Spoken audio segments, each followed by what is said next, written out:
Hey, thanks for watching my video right now.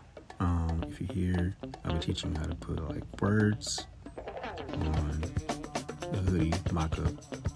So basically, I found a picture on the internet. I saved it to photos on my iPad, and then I went to Procreate and added from the surfacing, added the picture or the PNG to the hoodie, or the hoodie picture there, and I add the PNG to the hoodie. So it's saying now, like, I have to paste it in my PNG.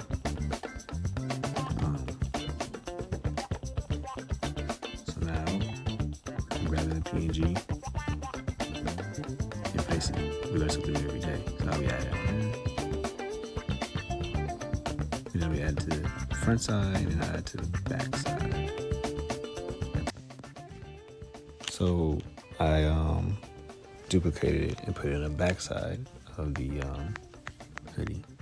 If you learn something new every day, like now you learn something new today.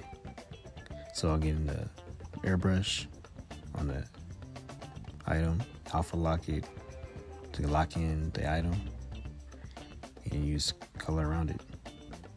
So get a little close up, go to the next one, a little close up, learn something every day. Yep.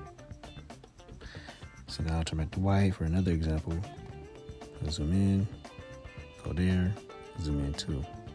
Learn something new every day. You might have different color choices, that's best. Here I go, texting again. That is all, in the smiley face, nervous emoji, because my first time doing this. Oh, smiley one.